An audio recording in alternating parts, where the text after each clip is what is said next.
So Homer, it looks like with the size of this crowd, they must have thought we were calling for a prayer meeting. Oh my Lord, yeah. Yeah, well hopefully some of them were in church right now, praising the Lord. So let's hope so. All right. So thank you all for coming. This is part of the Waterfowl Festival. Welcome to Talbot Historical Society interview with an Outlaw Gunner. I'm Don Casson, this is Mike Mielke, fellow board members of THS and your reenactors for today. Mike is playing the role of the retired Outlaw Gunner Homer Marshall, and I'm a local reporter for the Easton Gazette, Hank Goldsboro. To protect migratory bird species, in 1918 the federal government enacted the Migratory Bird Treaty Act. This put an end to the unlimited daily harvesting of waterfowl, thereby essentially creating the class of the Outlaw Gunners. Our interview today is largely based on the seminal work on the topic by Dr. Harry Walsh, the book entitled The Outlaw Gunner. So, Mike, why don't you introduce yourself and tell everybody a little bit about yourself before we go into character. Okay. Well, I'm Mike Mielke. I'm on the board like Don, and I grew up on a waterfront farm at the Wide River, and like I say, you know, every year it was we would look forward to the change of seasons. There was something to do every season, whether it was trapping muskrats in the spring and winter, crabbing, fishing, and then in the fall when hunting season came, we enjoyed that. So after college, growing up on the farm, I came back and I actually worked on the water and farmed, and I oystered for about 35 years, and I crabbed for 50 years, just giving that up about 4 years ago, and my brother and I still farm about 1,400 acres down in Miles River Neck. Thank you. So the interview is set in 1928, and so some of the things you'll hear might not be what you would expect with modern sensibilities. It's almost 100 years ago. So that said, now please join us on a trip back in time to 1928, 10 years after the Act's passing. Homer, it's good to see you as always. Well, nice seeing you. We were always good friends in school. Yes, so. we were. Yes, I was a townie though. Yeah, so yeah. I didn't know a whole lot about what he was doing. He ain't too bad for a townie, I'll tell you that right now. All right, let's have a seat.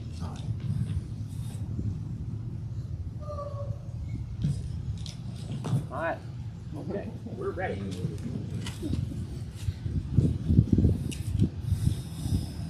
So, Homer. Not everybody calls you Homer. I was wondering if you'd just tell us a little about yourself and what nickname you have acquired in life. Oh my. Well, yeah, I guess people now, I am a market gunner, and I also do, you know, I oystered and crabbed and fished and everything else, but I guess I was best at being a market gunner, and I guess because I was so good at that, I guess I earned the name Ducky.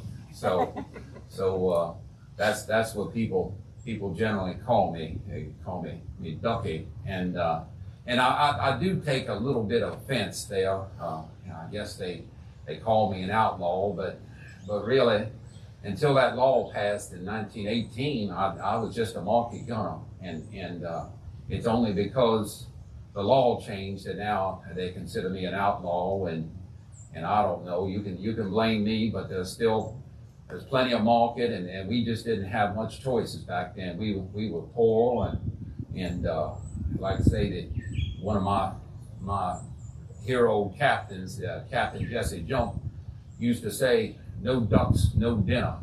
So like I say, we kind of had to do what we had to do. Very good, thank you, Homer. So let's dive into it, and why don't you kind of walk us through. Now, I know there are a lot of ways to hunt, but why don't you walk us through sort of a typical day, start to finish, how when you got up and what you were doing a little bit, what your routine was in preparing for a hunt. Oh my. Well, like I say, when you work on the water, whether you're oystering or hunting or fishing crab, every day is different, you know.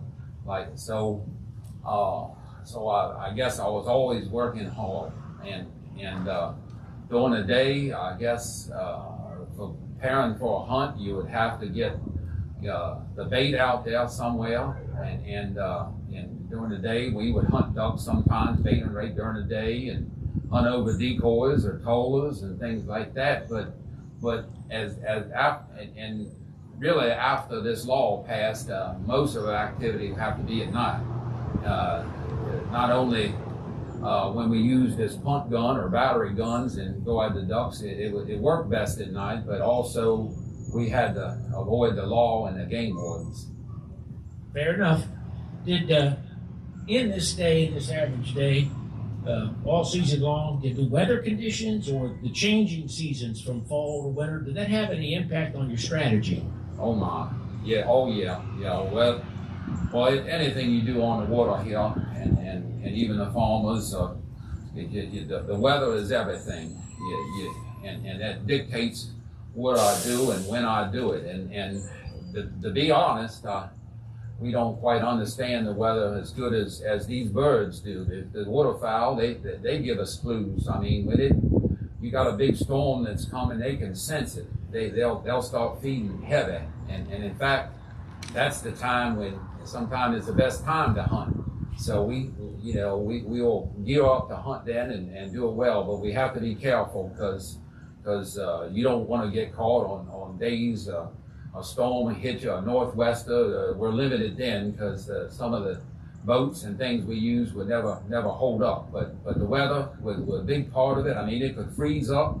We had cold winters when it would freeze up for a couple months, and most of the ducks and geese, they would all go south, and they go to the Carolinas and some of them as far as Florida. How about that? So I understand from talks with you in the past as well that the punt gun was one very effective way to market hunt, and that's that large gun over there, right? The big long one? Yes, that was my gun, yes. Can you tell us about, I'm going to break this up into multiple parts, this question, because there's a lot to talk about here. And can you tell us, to start with, what's the origin of that gun and what was, how did they evolve over time? Well, I think some of the first ones, like my daddy got, they were really high quality guns that came from overseas, England and such, but there weren't enough of them, and they were expensive, and so people around here started making them for themselves, and they'd get pipe and carve out the stock and put them together. And in fact, this gun here, you can't see the trigger mechanism and everything because I got caught with this one, I had to go to court. So when the game wardens had it as evidence, some of us were pretty smart. You would just go and steal the evidence, and then get back in the marsh. So they learned to kind of destroy the mechanism right there. So it made it so that couldn't happen. But these guns were very effective, and you see the barrel. I guess it's longer there because we're using black powder, and black powder it doesn't combust quite as quickly and stuff, and you need that length there to kind of force it on out and stuff. You didn't want to use the modern smokeless powder because you would blow the breech up. In fact, I was hoping that in the audience today, I heard our high school teacher was going to be here, and he taught us a lot of things, and he was good with guns, and he could really explain that, but and I'm not the best at explaining it, but he was probably the most decent and honest man. I mean, Mr. Law, you remember him. I was a student of him too. Oh, you were a good student, and you were smart. In fact, your sister was even smarter than I was, and I think when she's hard to believe. I think she ended up teaching or being a professor or something up there at Talbot. Is that right? That's a fact. Yeah, but man, I wasn't a good student. Oh, I tell you what, I just remember I'd frustrate him so bad. I remember him telling me, he said, Homer, he said, I don't think you could spell cat if I spotted you with a C and an A. And boy, I frustrated him. And he went on to say, he said, I shouldn't say this as a teacher, but I think you've been wasting your talent. Have you ever considered dropping out of school? And well, I guess the rest is history. So that's probably one of the reasons I'm good at what I'm doing as an outlaw gunner. Well, everybody follows their own path, right, Homer? Yes. So can you tell us? There is sort of a old wives' tale about what you would actually shoot out of these guns: nails and glass. Oh and yeah, bits and yeah. stuff. That people say, oh, you just load it up with anything, nails and glass, and they know you couldn't do that because you would tear the barrel right up. So, and you had to be so careful. Like I said, and it was trial and error at first to figure out the proper load, and I think generally it's kind of 1-to-1. If you put a pound of shot, and lead was cheap then, so we used lead shot, and it was smokeless powder, and you put it 1-to-1, and generally that would be okay, but when you pulled that trigger, you just didn't know what was going to happen. Thank you. So I understand, to take that out on the water, you got to have a special craft to handle that. Can you tell us about that? Oh yeah, these are these small skiffs, and I'm not the best at carpentering, but I got a lot of family and friends who in our area that would build these little skiffs for us, and they might be 16, 18, 20 feet, not very wide, and 3.5 feet wide or more, and you didn't want them real tall because you want to keep a low profile when you were trying to approach these birds and keep them from flying away from us. So that was very important. That was the first big part of that was to have the proper gun. I mean the proper boat to mount that gun. And when we would mount it, it was almost like it looks like right there. That front shock would be up near the bow, and this one here would be back alongside me, and I would have that gun. I'd be laying on my belly in that boat, and I would have it under my arm. And when it came time to pull that trigger, I would hopefully have it proper recoil there. We would use bags of sea oats there. They had just provided the right kind of recoil. You wanted to recoil some, but not too much. So when I got ready to pull that trigger, I would turn my head away and pull that trigger, and boy, when it was done, it was just a big bang, and all you saw was smoke. And I'd look around and say, I hope all my fingers were still attached and everything. And then you would just sit there and behold what went on. You had exciting times, I'll tell you that. Now, when you needed to go out and make that shot, you talked about it.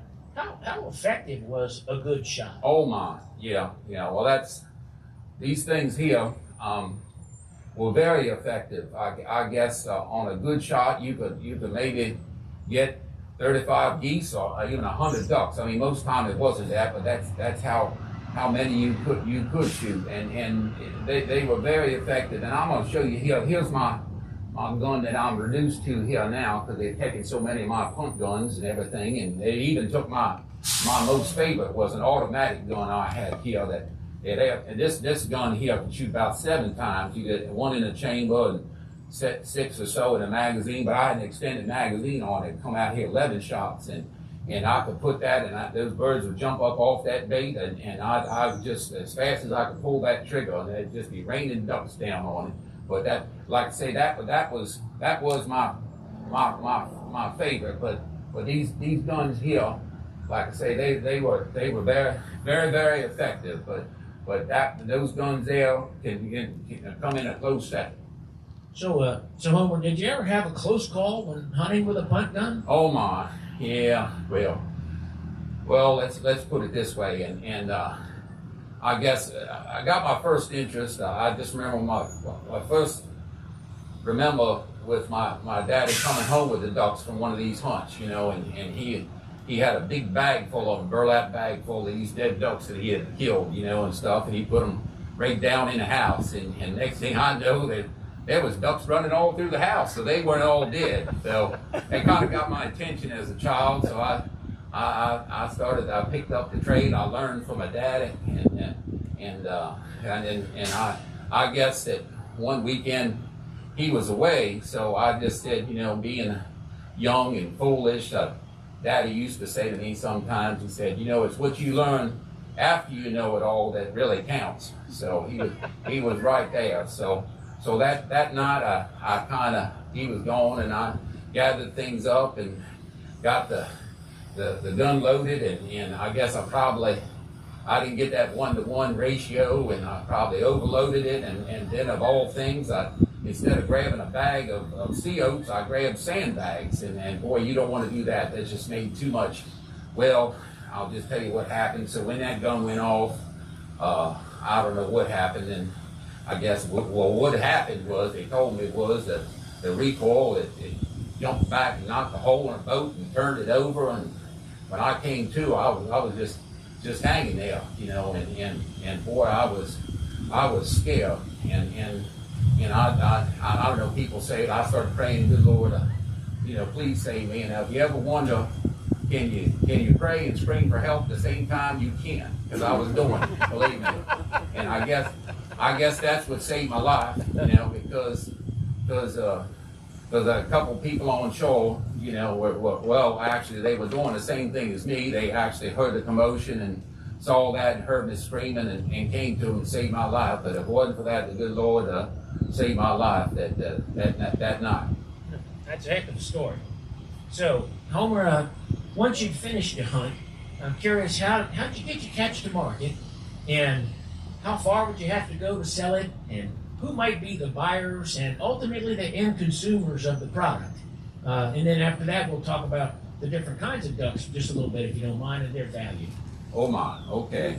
Yeah, well, it was, even when it was illegal, or when it was still legal or illegal, there was always a good market. I mean, Baltimore, Washington, Philadelphia, the restaurants, I mean, people love the ducks. I mean, they would most time come and get them. We didn't have to worry about shipping them there. There was always a good market and good prices. As a matter of fact, when that law passed, somebody asked me one time and said, what's changed? You know, what's changed? He said, well, the prices have gone up and it's a lot more fun.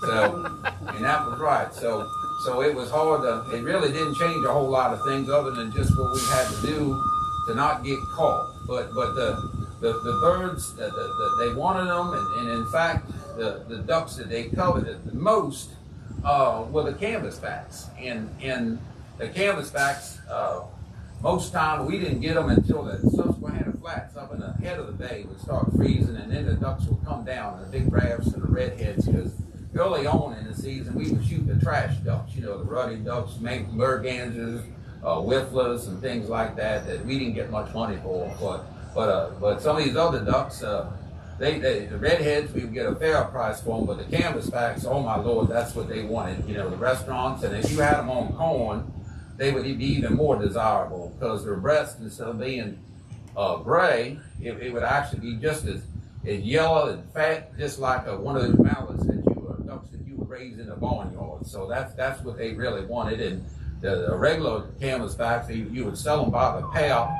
And you get some of the better yields. You can get $2.50 to $5 for them, and then the prime ones you get $5 to $7.50 for that. So you can just imagine, you know, how much money that was compared to most people back then. They were working for about $1 a day. So you just can't compete with that. So it just almost forced your hand to do this. It's a lot of money. That's a lot of money. Yeah. In fact, one of my friends, he actually made with his punt gun in a little over a week. You know, Captain Buddy Wharton, he killed $300 worth, and he was able to buy in that 1 week. He was able to buy himself a Model T a pickup truck, and that's hard to believe. In just 1 week's money. Astounding. So when they passed the act, it also sort of created an adversary for you, didn't it? Oh my, yeah. In the game wardens. Yeah, game wardens. Oh my Lord. Oh, there's not any game wardens here, is by any chance, are you? Or federal revenues, anybody out there in the audience? You look a little suspicious. I'll keep an eye on you. Okay. I did see him. All right, we'll keep an eye on Yeah. We'll If keep you're an a eye game warden, you have to tell us. That's Okay, law. all right, yeah, that's true. All right. Anyway. Yeah, well, the game wardens, things really changed once they passed that law, and I guess we understood, you know, that these were just guys. A lot of them were our friends and neighbors, maybe even family members and stuff. So they had a job to do, and we just had to kind of keep a step ahead of them. And I guess one thing I did learn is maybe those game wardens don't have the best sense of humor. So I think one of the times I was checking my duck traps, and I heard this noise, rustling and everything, and I turned around and looked, and I said, "Oh my Lord, there's the game warden." And he said, He said, Homer, he said, I guess you know why I'm here. So I looked at him, I said, yeah, 'cause probably you had too many C's and D's in school, didn't you? Yeah. Well, he didn't like that, you know, and the next thing I know, I had handcuffs on my wrists, and I was in jail, and they took my guns and traps and everything. So I guess you got to learn sometimes to keep your mouth shut. Yeah, you pay the price for being a smart aleck. Oh, yeah, yeah. So if we look over here on the table, we've got what looks like a lantern here. Yes. And I guess it's a gunning light is what they call it, right? Can you Yeah. tell us about that and how effective it was? Oh, yeah. Well, these gunning lights, like I said, we make them ourselves, and you would have something to reflect that light back, make it as bright as you can, almost in a V, and we would use calcium, and we would light them as we went out. And I don't know if any of you all have some wolves or anything like that, and you've ever turned the light on the wolf, and you can see the ducks, you see the fish and the crabs and everything, they'll almost be attracted to it. And actually, when we go out at night like that, it's almost, we'll almost hypnotize the birds. You know, when we I'll paddle along slowly, and some of them will almost just come on gently by us and stuff like that, like we're not even there, and it doesn't bother them, but they get hypnotized. And then as time goes on, as I get closer to my bait, in fact, I had that Captain Buddy Wharton, I said he had an expression later on that, you know, when we had to take some of these birds, catch a lot of them, or put them away for the winter, save for us, we would put them on ice, and he would call it a freezer shot. So when you got closer and get ready to give them that freezer shot, that light would hypnotize them, and that was a big part of it. It was just as important to having your gun, your boat proper, but you had and the bait, but that light was very important. Thank you. So I know after a lot of the punt guns were confiscated, it sort of made it hard to have that kind of firepower in the boat, and you guys came up with what they call a battery gun. Can you tell us about that? Oh my, yeah. Unfortunately, they took away my punt guns and everything. So a lot of people, we being industrious as we all, they started getting a lot of old muzzleloader barrels and stuff and putting them together into stocks, and you could even get some high quality pressure pipe and stuff, and make these guns out of a battery of them. It might be 3 or 5 or 7, and you have in a battery, and you would mount it just like you did on your skiff, and as you approach the birds with the light, and then you would, when it was come time to light it, or however you got that trigger to go, and also what you would do, a recoil valve for that battery, we would use some ropes, you know, hopefully the rope would hold, you know, and it would come back, and then the rope would take care of that recoil. Well, I guess my worst experience was with a battery gun, and I was out there that night, and I guess when I did get ready to pull that trigger, I don't know what happened. I guess one of the barrels blew up, misfired, but anyway, it went back, and I think the rope broke, and it hit me in the face and knocked me out and broke my jaw, and I don't know. When I came to later on, I was hanging on the side of the boat, and once again bleeding, and I was actually blind. I couldn't even see where to go, and I was in water about up to here, and I started thinking, you know, oh Lord, this is it this time. I'm not going to make it. But I just got thinking about my family. I got thinking about my daughter Kimberly, who's in the audience here today. I said I'm gonna try to get home and whatever. So I started moving slowly.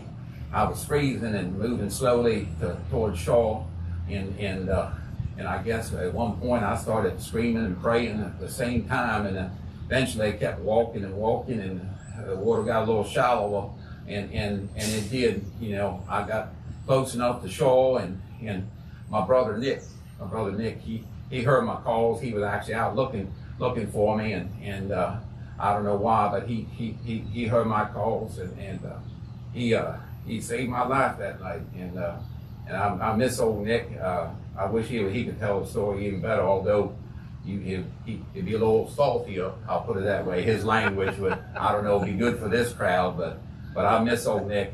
He went away in that Spanish-American War there, you know, and when he came back, he just wasn't the same. I don't know what it was. I don't know if they have a word for it, but he just wasn't the same. But I miss old Nick.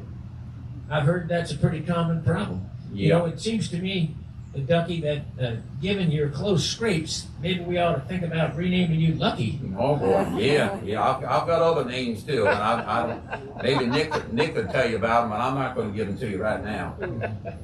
So, at the height of your career, what was a very successful hunt worth that market? Well, yeah.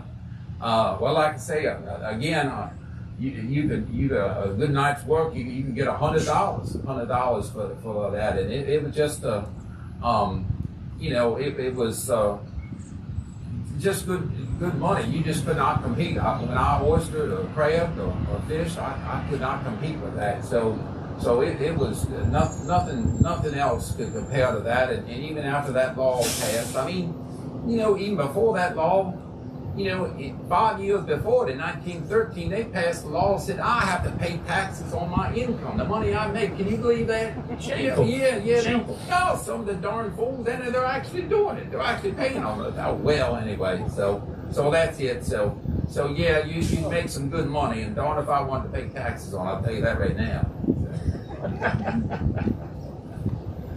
So, another interesting way of hunting that I've heard of is called tolling.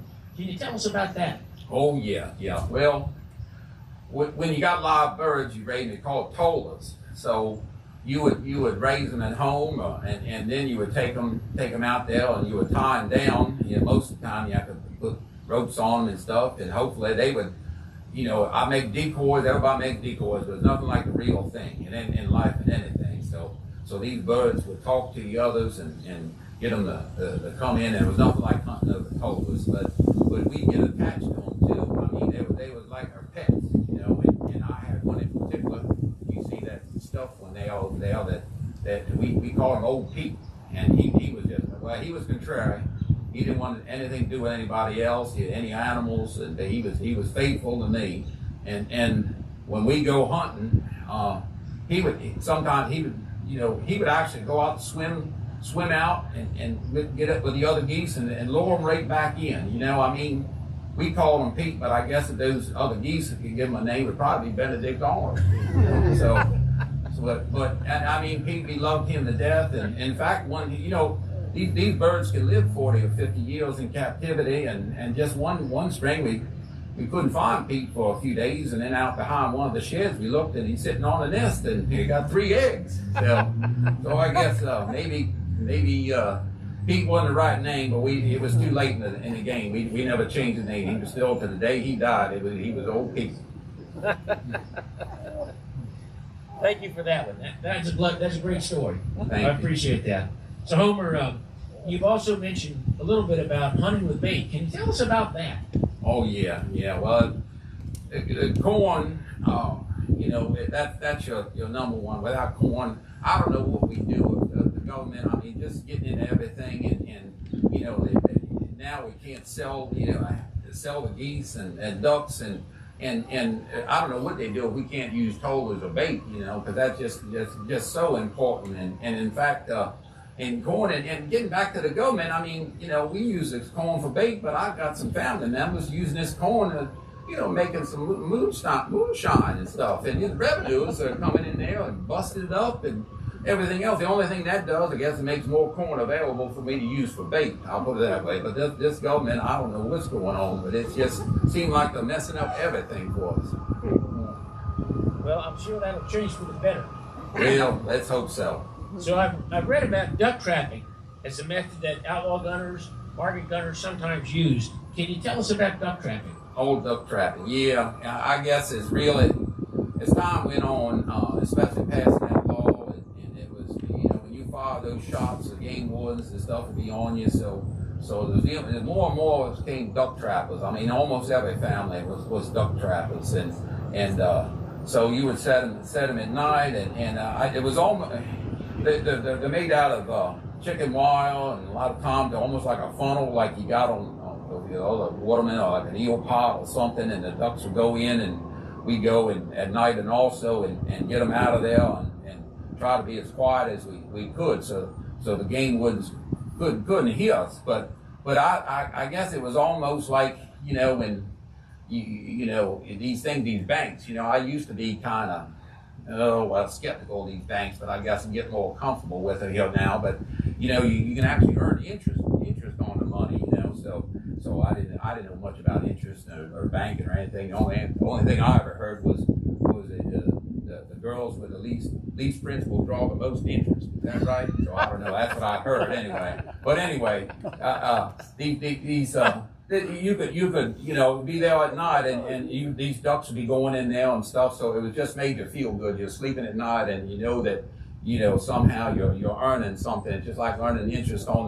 those banks. And I mean, I'm keeping more and more of my money in those banks. I'm getting very comfortable. I mean, here it is. It's 1928. I mean, what could happen? What's you know? the worst? Yeah, you know that. So yeah. It sounds like the duck trapping might have been something that had sensed the game wardens. Did that bother them a lot? Oh yeah. Well, everything did. I guess the game wardens. We just never did get along with them very good. But they were good at that. I guess and. They would bust them up and like I say that was just something that was still going on today, and the game wardens, like I say, they do have a job to do, but I guess like I say that I sort of have some sort of respect for them, but I don't know how to describe it other than that. So. Fair enough. So with so many methods to choose from that you talked about, was there one that was a favorite for you? Oh my. Well, I liked all of it, I guess you want to say. I mean, I can remember there's nothing like hunting in the day, you know, with a friend and one of my best friends. I mentioned Captain Buddy Horton, and we'd be sitting over decoys. We have some birds coming in and get ready just before we shoot. Some of them sometimes would turn off, you know, and Buddy would turn and look at me and say, you know, I think those birds read my mind. So that was always fun, being hunting with friends, but I guess the thing I liked most was probably hunting with a punt gun, because you know, to make that work, it was just like anything in life. When you have a job and you get a plan, and when it comes together, you have to have everything right, the right load, the gun, the right time, and getting the birds and the bait and everything. So that was it. Because when you just imagine when you pull that trigger and that smoke clears and your heart's beating like this, and you're hoping your body parts are still attached, and your heart's beating, and you see that smoke clear, and you see the birds laying down. I guess it's just success. I guess that's really success, and that's just probably, I guess, the most favorite feeling I ever had. Thank you. So Homer, I probably don't need this anyhow. So can I ask you a personal question? Well, that depends, but go ahead. How personal is going to be? No, you know, we're old friends. You can trust me. Okay. But I do want to know how you felt about something.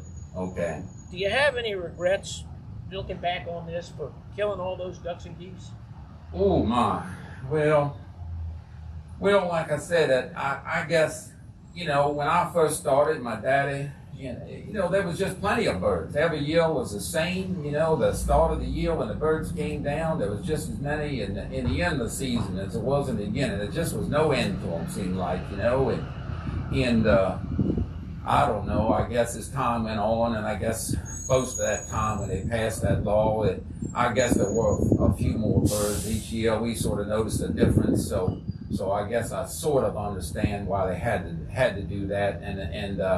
But I guess the thing that I regret the most, I guess, being, you know, a religious man, that's God's creatures, and when we would shoot, and if you killed 75 ducks with that gun, you probably killed or you wounded and crippled that many more, and we couldn't gather them all up and stuff. So that was really, it's just a waste of God's resource. These are beautiful creatures, and to me, I regret that, because that's just a sin. I can see that bothered you quite a bit. So my last question for you today, was it hard to give up this life? Give it up? Oh, yeah, that's right. I guess that's my story. So I guess, yeah, let's say it was hard to give up. Yeah. Well, thank you, Homer. I appreciate your time. And now we're just gonna come out of character and try to answer any questions you might have. And we, in fact, why don't you introduce Joe? Okay. Here's Joe Walsh here, the son of Dr. Harry Walsh, and he'd be more of an expert. So if you have any questions here, and we're so lucky that in that time period, in the 1960s, his dad, and his dad and his two brothers, one of which became a very famous game warden, Mike Walsh, and his other brother Matt. They were all outdoors and did the things I did when as a kid, trapping, hunting, fishing, and everything. So we're so lucky that he was able to collect a lot of those artifacts, document it with pictures, and actually talk to some of these people who did that, and then eventually write that book and collect these things. And Joe is taking an interest in all of this and preserving it, and maybe getting some of the artifacts back that Dr. Walsh donated to the government and museums and things, trying to keep it together. So, Joe wasn't here yesterday, and it gave Mike and me a lot more latitude to make things up. Yeah, some good there were some good questions. I mean, somebody asked, one of the girls asked, he said, how do, what do you do, when you collect that small boat, and you shot 7,500 birds, what did you do? You collect them, and actually what they did, they had ropes that they would tie the birds onto after they picked them up and towed them behind the boat back to shore. So they couldn't possibly get them all in the boat or without it capsizing. So does anybody have a question? I know it's a prayer group today. Yeah. So. Yeah. We had an overflow crowd here today, So the first day we had a really interesting guest in the audience. Yeah. And this was a gentleman and his wife had come over from England Oh, for the great. Waterfowl Festival. Yeah. And it turns out that the punt gun, and that's I think where the term came from, was the English boat was called a punt. Correct me if I'm wrong, Joe. But I said yesterday that was true when you were here. And anyhow, there are still 20 punt gunners in the UK. And it's legal. And it's legal. But it's like a legacy hunting kind of thing that's still allowed because of a very small number of them. So they can't have a whole lot of impact. I got the impression from talking to them that it was more of a like a reenactment kind of thing that they're doing, as opposed to really hunting. But it's almost legacy, preserving it, and that's where it originated, the high quality punt guns and everything. So that's just fascinating. We learned something new each time, and that just blew us away there. He was very And interesting. he'd come all the way. He'd come all the way to England just for this, for the Outlaw Gunner exhibit. So that was special.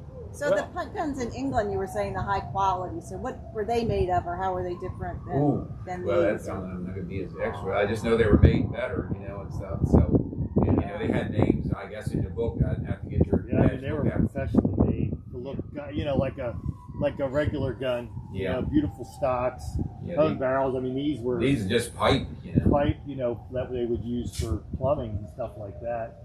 As you can tell, and then they put it together, welded pieces together. Yeah. And then they take a walnut stock or whatever it was, but a lot less refined, but still very effective. Yeah. And then they still had, you'll see some of the English guns that were brought over. Yeah. And there are quite a few of them, particularly Haverty Grace area.